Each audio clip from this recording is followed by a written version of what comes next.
Comment nettoyer les fruits et légumes pour éviter une contamination au coronavirus? En ce temps de pandémie de coronavirus, les gouvernements et les systèmes de santé insistent sur les mesures de sécurité qui ont pour but d'éviter la propagation du virus. Des doutes peuvent alors surgir à l'heure de faire ses courses, de les ranger et de cuire les aliments. Nous tentons ici de dissiper les doutes sur le sujet. La manière dont nous nettoyons les fruits et légumes constitue un point important, car il est question d'éliminer les agents contaminants pouvant être présents sur ces aliments. C'est pourquoi nous vous invitons ici à découvrir quels sont les bons gestes à adopter à l'heure de laver les fruits et légumes en vue de minimiser le risque d'une quelconque infection.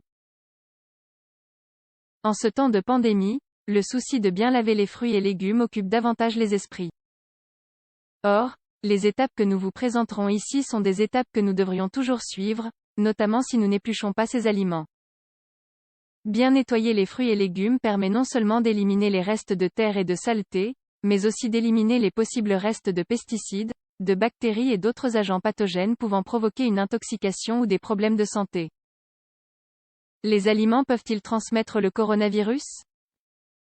Depuis le début de la pandémie de coronavirus, l'Autorité européenne de sécurité des aliments, EFSA, établit un suivi exhaustif de la situation.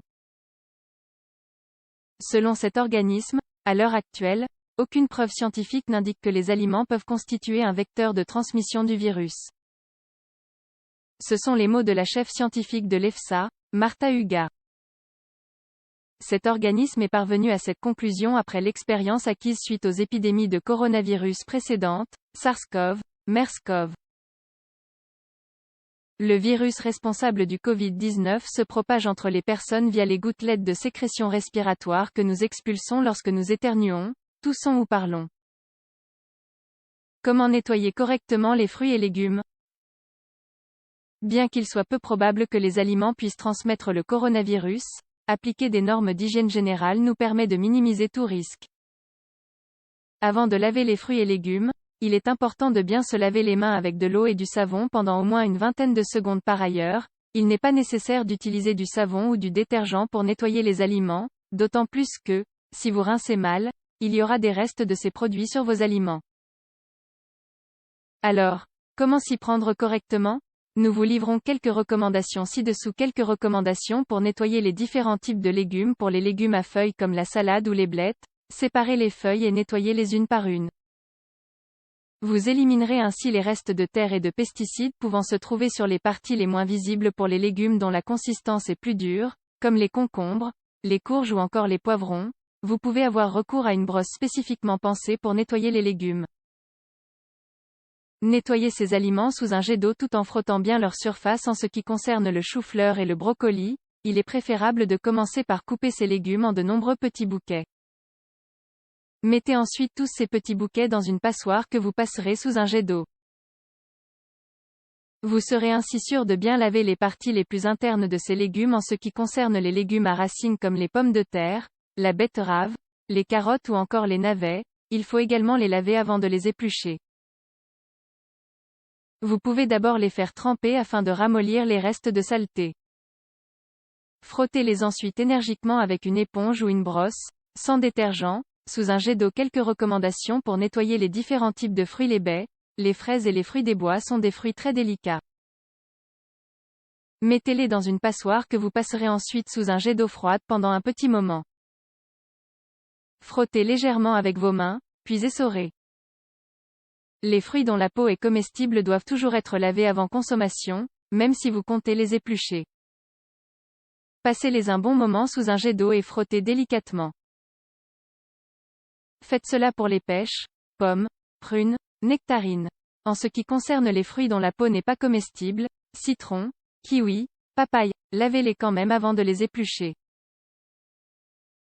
Autrement, vous pourriez contaminer le fruit via le couteau. Pour mieux conserver les fruits et légumes, une fois propres, il est conseillé de les sécher avec un peu de papier absorbant. Faut-il utiliser des produits désinfectants pour les aliments? Comme nous l'avons vu, les aliments ne constitueraient pas un vecteur de transmission du coronavirus. C'est pourquoi les autorités sanitaires et de sécurité alimentaire ne recommandent pas le recours à des produits désinfectants à l'heure de nettoyer les aliments. Dans le cas où vous souhaitez en utiliser, assurez-vous d'opter pour un produit homologué et adapté aux aliments.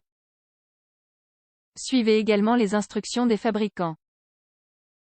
En revanche, les autorités sanitaires et de sécurité alimentaire recommandent de suivre scrupuleusement les normes d'hygiène et de sécurité alimentaire basiques. En plus de laver les aliments, il faut appliquer les mesures suivantes. Se laver les mains avant et après manipulation d'aliments, laver les ustensiles et surfaces de travail, conserver les fruits et légumes loin de la viande et du poisson cru, éviter d'utiliser les mêmes ustensiles pour ces différents produits, bien cuire les légumes avant de les consommer, conserver les fruits et légumes dans des récipients et à une température appropriée, choisir des aliments bien frais, jeter un œil aux mœurs préventives générales pour éviter la propagation du coronavirus. En somme, nettoyer les fruits et légumes est une mesure de sécurité basique. C'est une mesure qu'il faut appliquer en tout temps avant de manger et de cuire ces aliments. Non seulement nous éliminons les restes de saleté, de pesticides et d'autres agents pathogènes pouvant être présents sur la surface de ces aliments, mais nous évitons aussi un risque éventuel associé au coronavirus, même si les aliments ne semblent pas être un vecteur de transmission.